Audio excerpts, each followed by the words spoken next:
Hello everyone, my name is Dorothy Chia and you're watching Dorothy Chiapiano, where I talk about all things piano teaching and piano learning. Today we're going to talk about tutor books.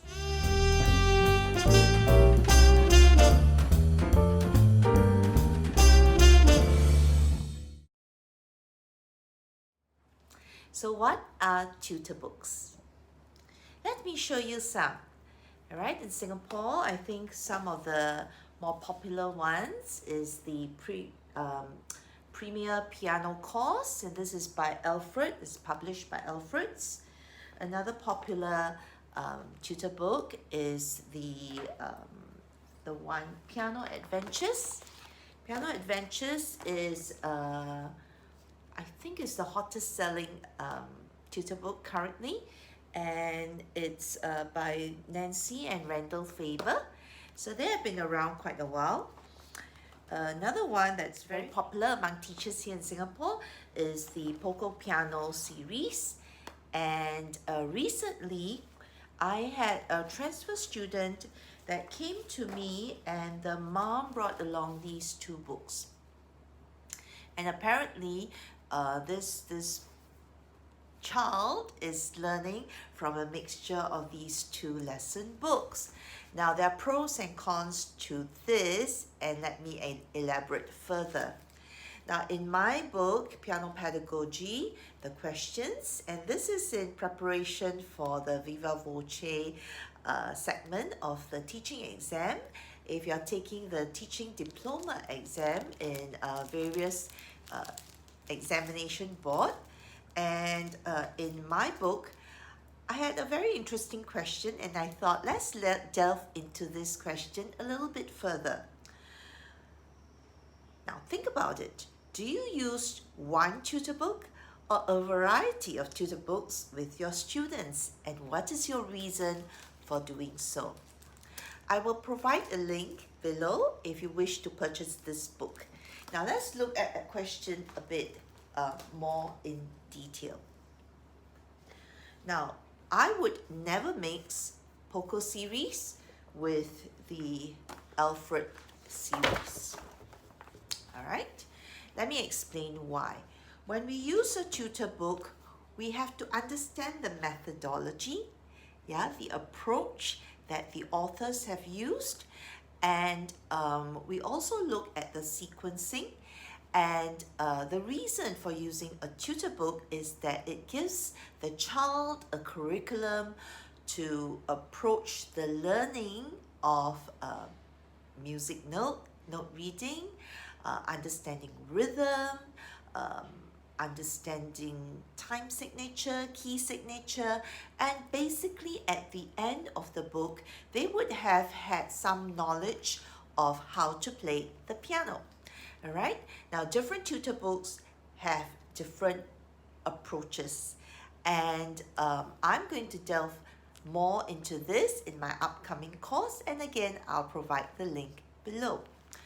Okay, so I might, however, use the concepts taught in the Alfred Premier Course lesson book and reinforce it with the performance book of the same level.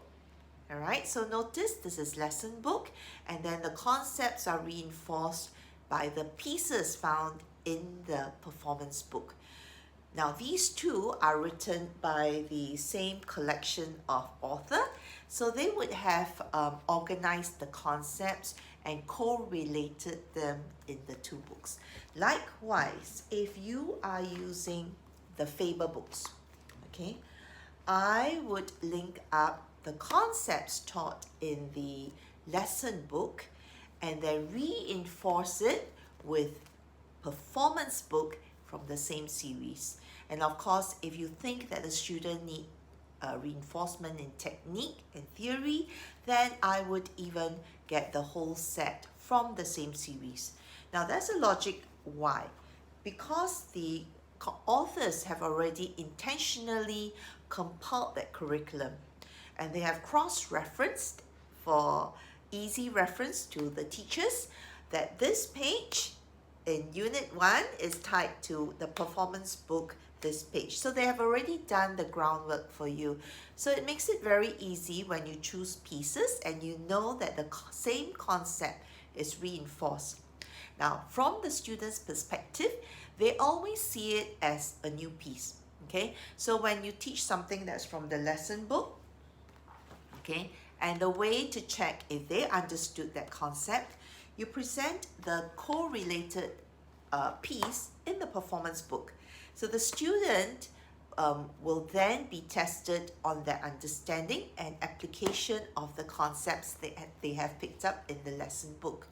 So this reinforces, it also clears up doubts, and it helps the teacher to understand whether the student have understood the concept. Now, why would I not mix this Poco book with the Alfred or the Faber? Because this is on a different system. So this I could combine with, let's say, John Thompson, or I could combine with Lina Ng, yeah, but the approach in this book is not the same as the approach that is in Faber and the Alfred courses. So, in short, I would mix and match books that is from the same series or series that uses the same approach. I might find supplementary pieces that is from elsewhere, but I wouldn't mix and match two different method books that uses two different approaches, because I think it just makes it very confusing for the student. So tell me what you think. What is the way you go about in your teaching? Do you mix and match and the student feels that they are having a salad of method books, or do you stick to one method and reinforce it from books that's from the same series? So till the next week, I remember to like and subscribe, and till then, bye bye, take care.